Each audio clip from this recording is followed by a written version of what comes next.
One of the best edge rushers in the league is headed to Minnesota, but thankfully, Minnesota also has a couple of the best tackles. Welcome to the Locked On Vikings podcast.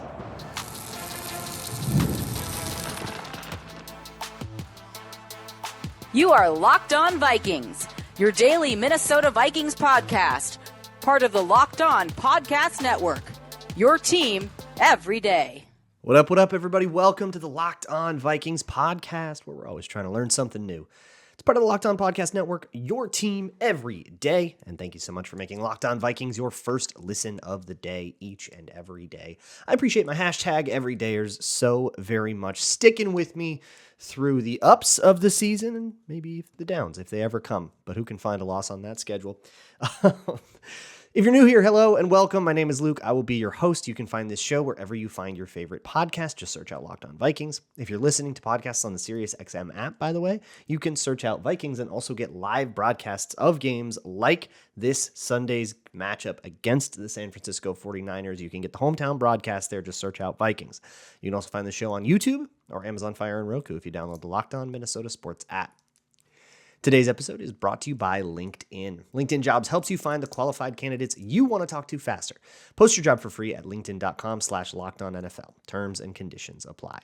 We have so much going on here on Fridays on the Locked On Vikings podcast. We've got the Over Under, where my rabbits will pick the game, and we'll also talk about some of the Fanduel lines and what we kind of think that means for the game, what the public is expecting from this game as told through the betting lines, as well as your bold predictions. So we'll have to get around to all of that. But first, I want to start with the premier matchup, I think, of this game, which is Christian Darrisaw versus Nick Bosa. This matchup was awesome last time, and Christian Darrisaw got the better of Bosa in a very, very aggressive way. So I want to kind of revisit what happened there, and also what happened later in the season to Darrisaw to hand him some of the worst games of his career, which still weren't that bad, but for his career, they weren't great.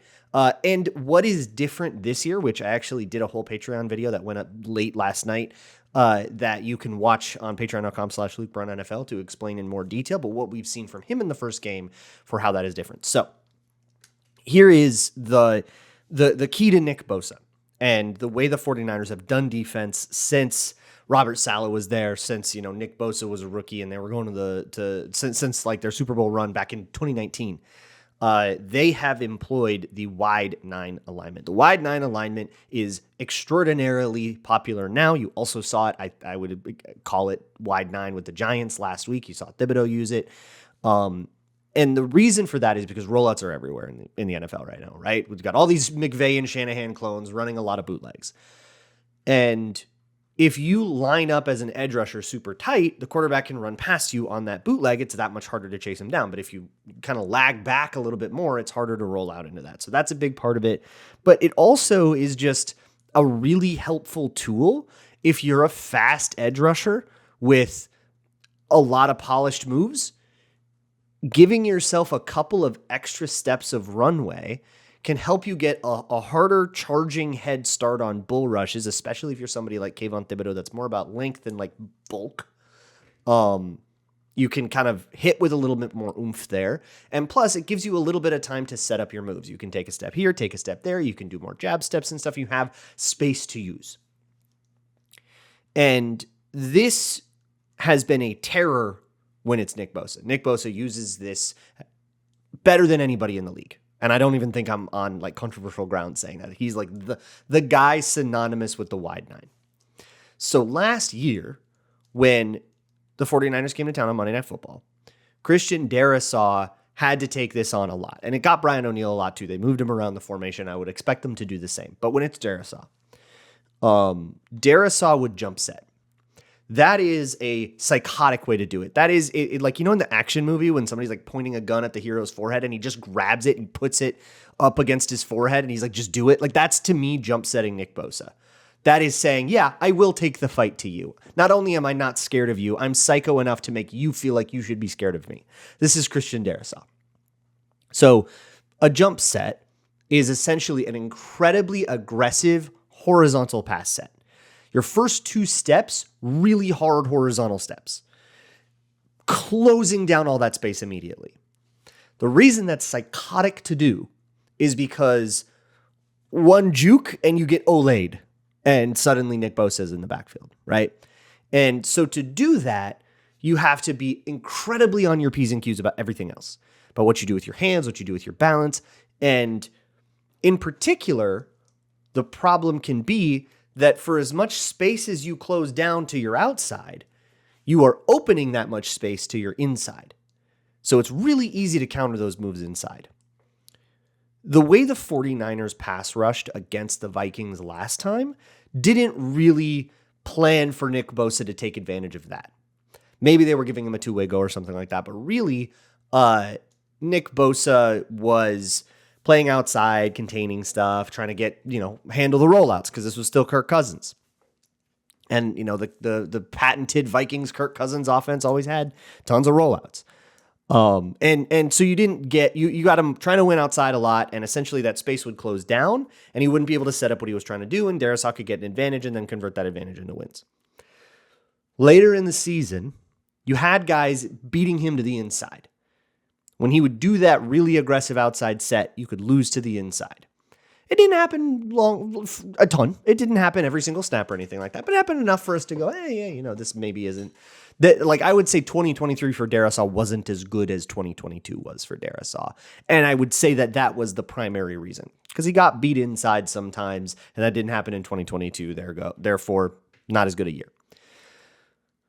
So Brian Burns and Kayvon Thibodeau last week understood this. And they both had a couple of reps where they tried to kind of make that the move. You can't try this every single time. You can't just say, I'm going to cut inside of you every single time. You really have to pick your spots, because you're only going to get away with it 2 or 3 times before they catch on and, take away that avenue, right? So you really have to pick your spots.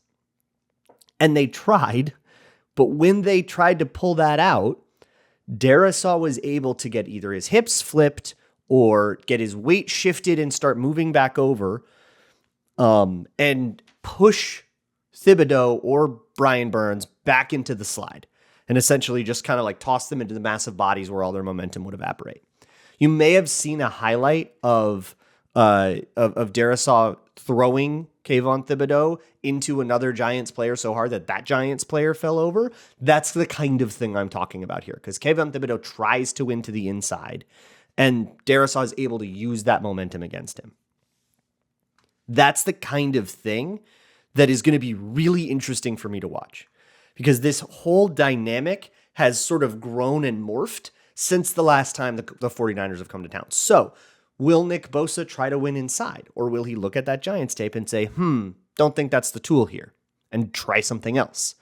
Will he try to just win outside a whole bunch and these jump sets will work? Will it just be the exact same thing? Because it's not like Nick Bosa has a ton of reasons to change his game.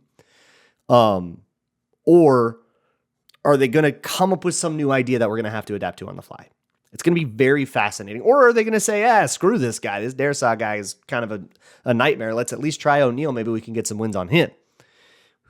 O'Neal's a good tackle, but I don't think he's nearly as good as Darrisaw. Very interesting stuff to try to suss out here. And it's a much different challenge than what the Vikings faced last week with Dexter Lawrence, who was I think the hardest challenge on the Giants came from the inside. Handling that, you can, use protection calls, you can ensure doubles, it kind of affects the way you run the ball. When you're trying to run the ball on Nick Bosa, for one, I actually really like running mid-zone right at him, because it puts or mid-zone, we'll say behind Darrisaw, because it puts Darrisaw at the point of attack. And, the Vikings zone left is going to be a staple for it. It's going to be one of their best pitches all year long, especially the way that Brandel played doing that. I thought Brandel did a really good job on those. And he's a very strong player. He's definitely more strength than he is quickness. And on mid-zone, that's beautiful. Just go take that 3-tech that's in front of you and go get him, right? Reach him maybe a little bit if you have to, but then, you're pretty much just driving the guy. I think that's suited really well for Brandel. I'm excited to see what he can do as the season kind of wears on. But the other interesting detail here is something I noticed with Sam Darnold's footwork is he did a really good job in this game, in the New York game, of keeping his dropbacks really tight and not dropping too deep. And I think that made life a lot easier for the tackles and allowed them to kind of handle those two studs on the edge that New York had. The same thing will come in handy again against Nick Bosa, right? Just giving them the shallower your drop is, the less distance, the less grass that the tackles have to cover, right? If you only are 8 yards back, that means only 8 yards between the line of scrimmage and the quarterback are really available to the edge rusher, because the edge rusher can beat you 10 yards around the edge as much as he wants. He's not going to find a quarterback there. But if you go back to 10 yards, he will. So also that helped and is useful context. Hopefully that will sustain as well. So what does America think is going to happen in this game? I think that is informed quite a bit by the betting lines. That is a great kind of litmus test for where the public is. And so let's examine what everybody expects to happen here, as well as some bets that I like and the Rabbits picking the game on the over-under. That will be next.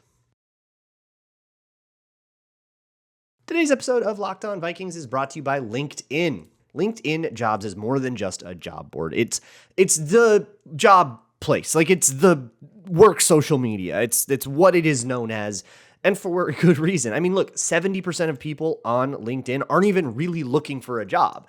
And that actually represents a pretty big opportunity, because any other job board, you're only getting people that are actively seeking employment. But what if the perfect person for your job, who would take it if they knew about it, but isn't actively looking, is on LinkedIn? That is millions of people, and 2.5 million small businesses use LinkedIn for hiring for this reason. 86% of those small businesses get a qualified candidate within 24 hours. LinkedIn knows that when you are managing hiring, that it's not the only thing you're going to be managing, especially at a small business. You wear a lot of hats, and they want to help you streamline that process. Post your job for free at linkedin.com/lockedonnfl. That's linkedin.com/lockedonnfl to post your job for free.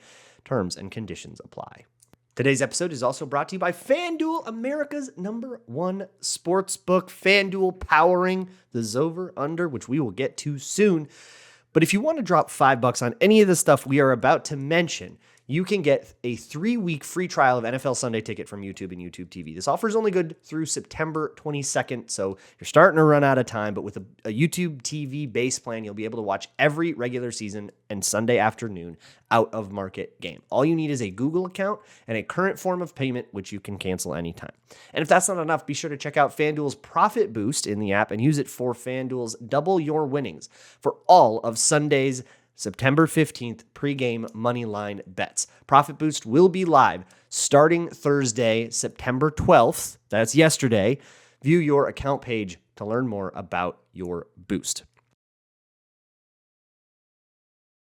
Thanks for making Locked On Vikings your first listen of the day, each and every day. When you're done here, go check out Locked On NFL. Depending on what mood you're in, maybe you want to go check out the morning Locked On NFL show, the AM show with Tyler Rowland, the madman.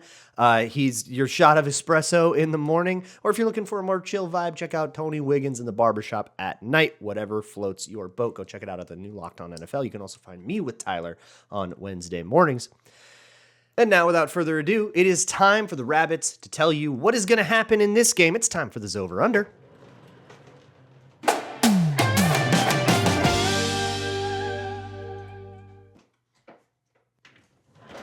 Welcome into the over-under, the Grambling segment, where we try to figure out exactly what the public thinks of this game. You can kind of look at the line and the easy one.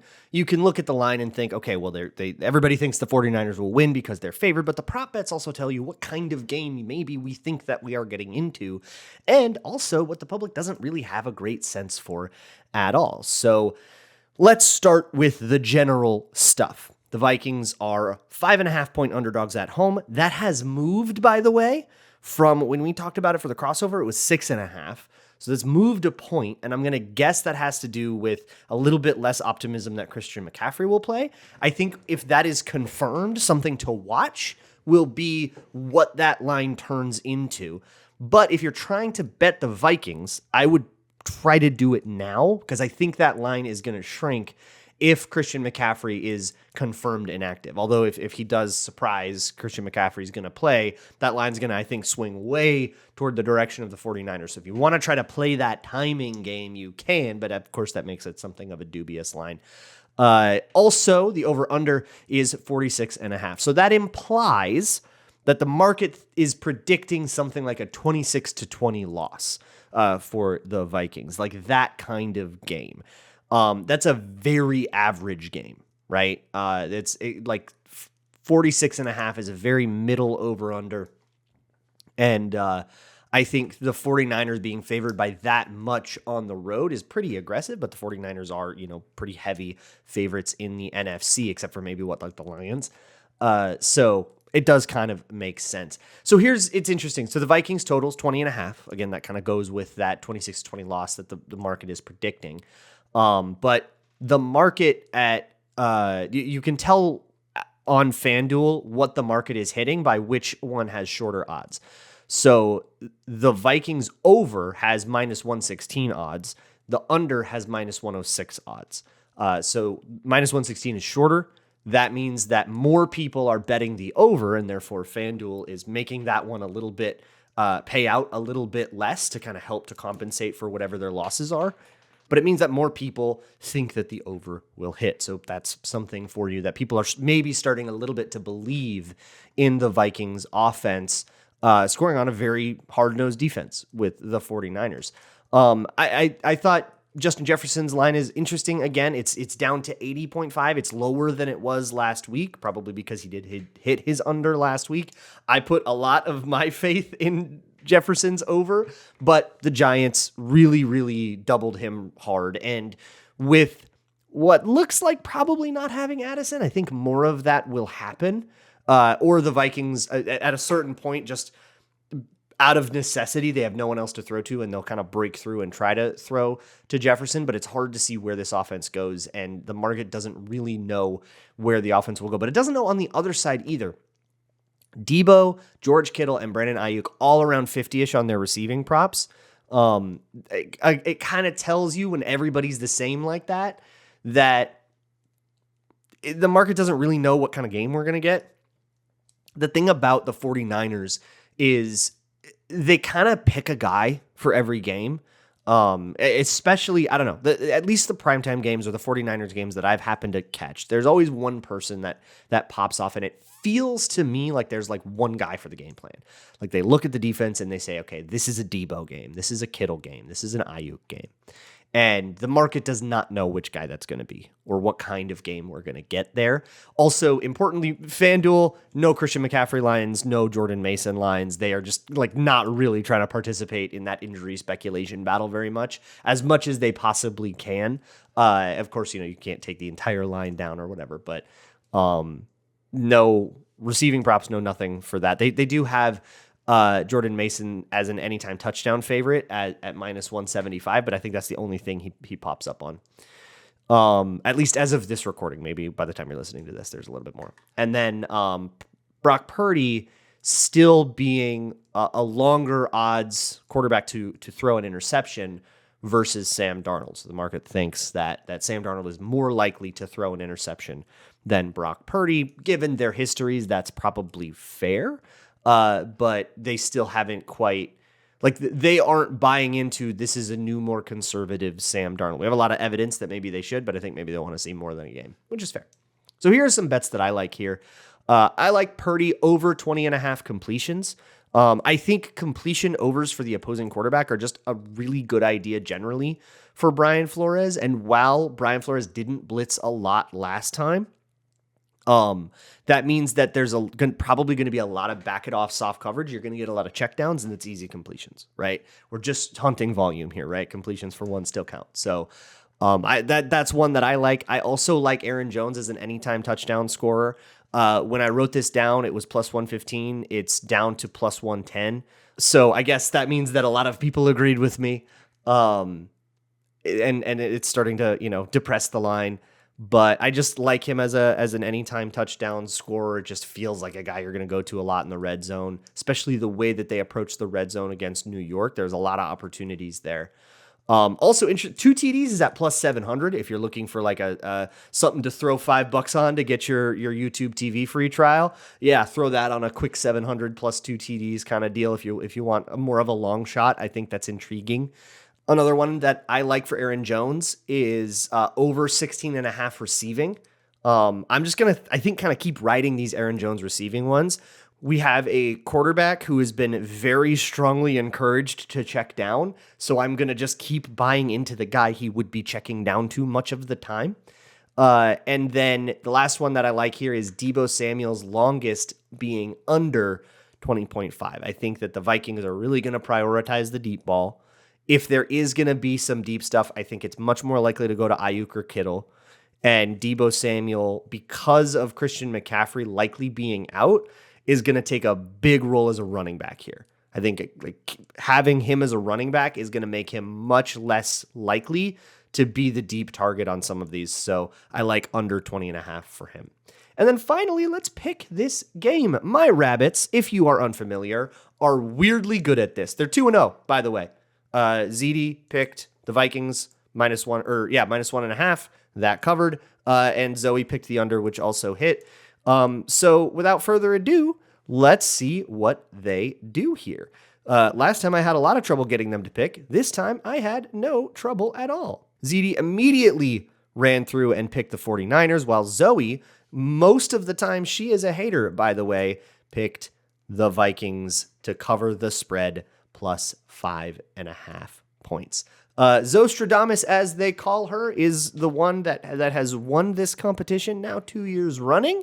But we'll see if ZD can make it. They both won last week. They can't both win this week. Somebody is taking an L. So we'll see what happens. That has been the Zover Under. Today's Locked On Vikings episode is brought to you by PrizePicks, which is the best way to play daily fantasy. It's America's #1 daily fantasy sports app with over 5 million active members. And now you can win up to 100 times your money on PrizePicks with as little as 4 correct picks with their demons and goblins thing, which will give you like maybe less likely squares that you can play or more likely squares that you can play for smaller payouts, depending on if you want to be aggressive or conservative about a certain idea that you have. But for all of these, you got to put in the 1 Caleb Williams passing yard gets you 1 win on PrizePicks.